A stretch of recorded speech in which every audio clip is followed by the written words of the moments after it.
안녕하세요. 히브리서 6장 9절에서 12절입니다. 우리의 믿음이 자라야 한다고 강조합니다. 앞에 멜기세덱 이야기하면서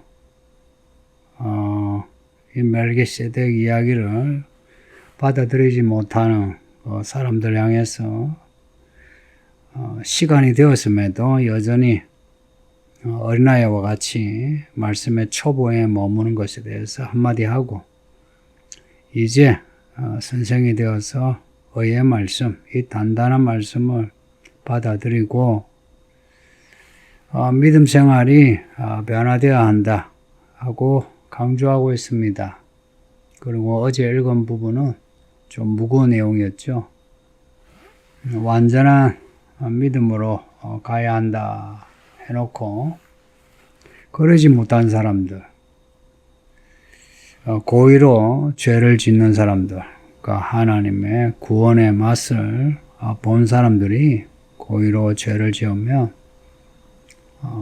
새롭게 하기 힘들다, 회개하기 힘들다 하면서 말씀을 받았으면 합당한 채소, 합당한 열매를 맺어야지, 그러지 않으면 불살라진다는 말씀을 했습니다. 어제까지 말씀을 들으면 상당히 무거운데요.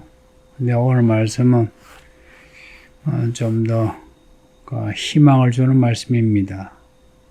첫 구절이 사랑하는 자들아 우리가 이같이 말하나, 앞에 내용처럼 그렇게 무겁게 말하지만 너희에게는 이보다 더 좋은 것, 곧 구원에 속한 것이 있음을 확신한다.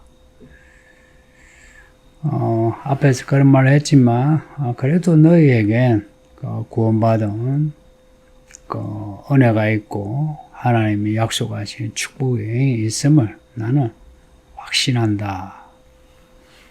이렇게 생각하시면 됩니다. 우리의 믿음은 완성을 향해서 달려가는 중이에요.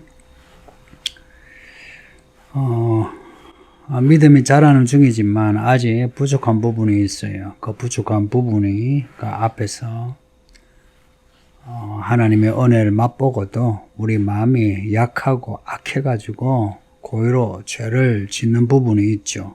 그러면서도 한편 또다시 구원을 확신하고 믿음으로 살아야지 하고 다짐하는 부분이 같이 있죠.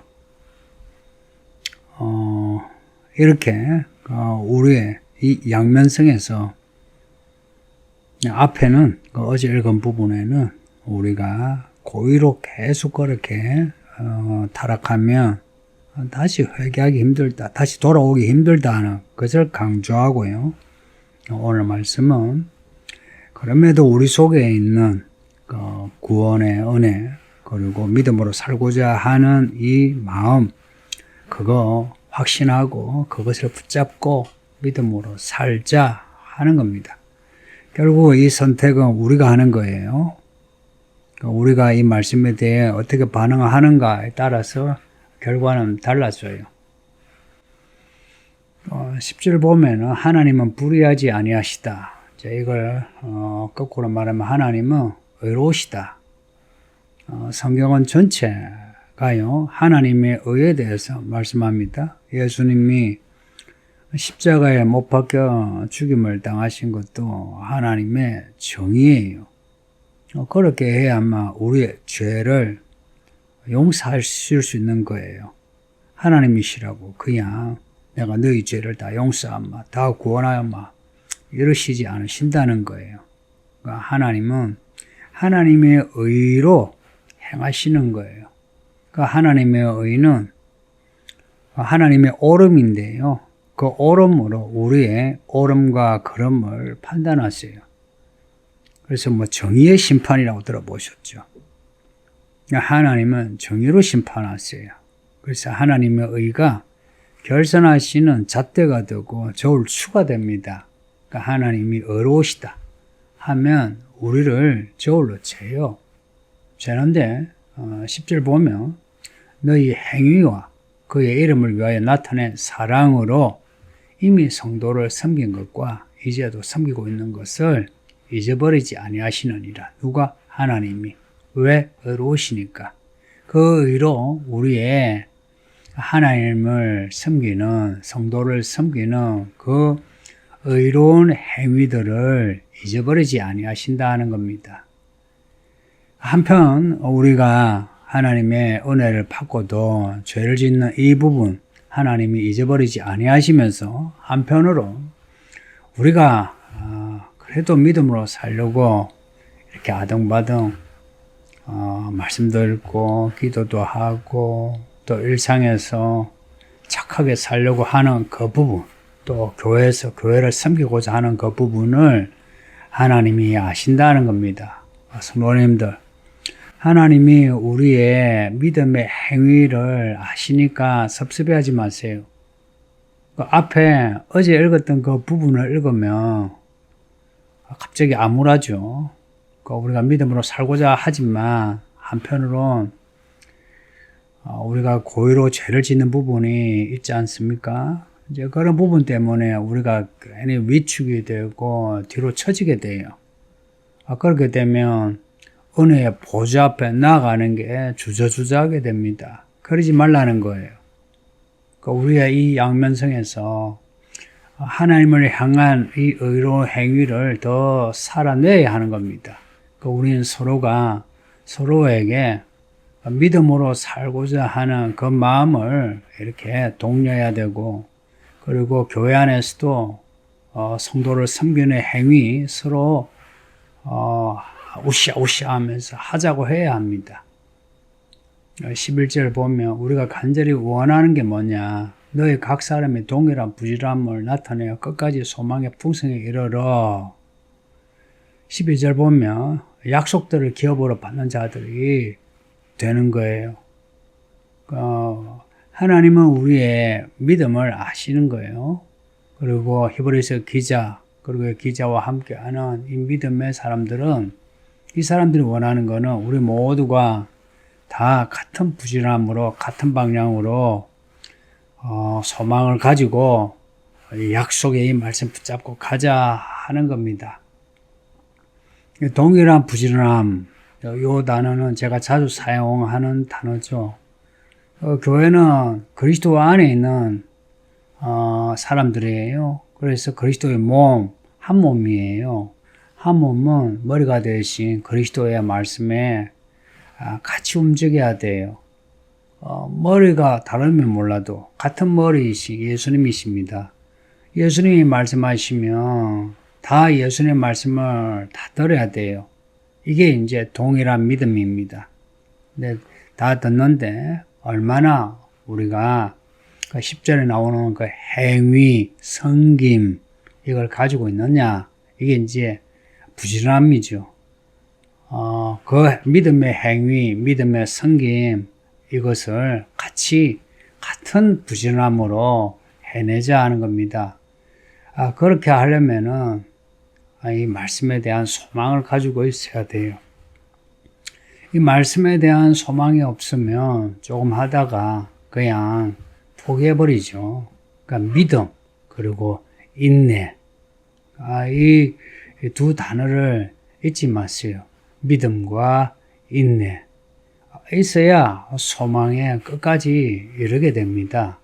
만일 믿습니다 하고 인내하지 못하면 그냥 중간에 포기하고 끝나버려요. 12절에 게으르지 아니하고 믿음과 오래 참음으로 나오죠. 믿음과 인내로 말미암아. 그러니까 우리의 동일한 부지런함은 우리의 믿음이 같은 믿음, 인내가 같은 인내, 오래 참음, 이것으로 말미암아 우리는 다 하나님의 나라를 기업으로 받는 사람이 되는 겁니다. 앞에 1장 2절에서 예수님이 상속자라고 나오죠. 예수님을 상속자로 세우시고요. 그 뒤에 1장 14절에서는 우리를 상속자들로 세우셨어요. 그리고 천사들은 우리를 섬기는 자로 하나님이 두신 겁니다. 그리고 히브리서 뒤에 11장에 보면 믿음의 사람들이 쭉 나오죠. 거기에 노아 이야기했어요. 노아를 의의 상속자로 세우셨다. 노아만이 아니라 모든 믿음의 사람은 하나님의 의의 상속자로 세우신 거예요. 바울은 앞에서 디모데후서에서 이런 고백을 했죠. 이후로는 나를 위하여 의의 면류관이 예비되었다. 의의 면류관, 이 말이나 의의 상속자나 같은 말이죠. 우리를 위하여 의의 상이 준비되어 있는 거예요. 그 의의 상이 뭐가 있습니까?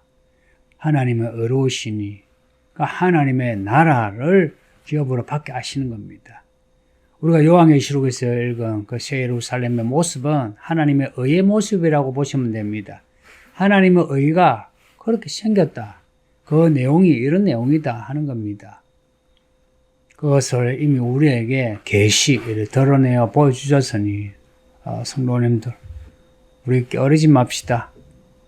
믿음의 경주 달려가는데 우리 자신도 열심히 하고 또 다른 성도들도 같은 믿음으로 달려갈 수 있도록 서로 격려합시다. 서로 비판하고 판단하기보다는 혹시 누군가가 아웃사이드로 이렇게 나가면 그러면은 죽어요. 그러면은 이 말씀을 기업으로 못 받아요 하고 경고는 해도 당신은 틀렸어. 당신은 지옥 가도 싸. 이런 식으로 비판하면 안 되겠죠. 부대에서 올리는 그 성도들은 우리에게 주신 이 구원의 은혜 이걸 늘 확신하면서 우리의 이 악에서 나오는 이 고의적인 죄들 혹은 무죄에서 나오는 이 실수로 지는 죄에서 벗어나 같은 그 믿음을 가지고 더욱더 의의 믿음, 의의 믿음의 행위 더하시길 바랍니다. 그래서 꼭 요한계시록에서 배운 새 예루살렘으로 들어가시기를 예수 이름으로 축복합니다. 기도합니다. 아버지 하나님 감사합니다. 히브리서 말씀을 읽게 하시니 또 듣게 하시니 감사합니다. 읽고 들은 말씀 이해 잘하고 깨달아 알게 하사 우리 모든 성도가 다 동일한 부지런함으로 소망을 굳게 잡고 끝까지 믿음으로 경주하여 예수님 만나게 해 주소서. 예수님 이름으로 기도합니다. 아멘.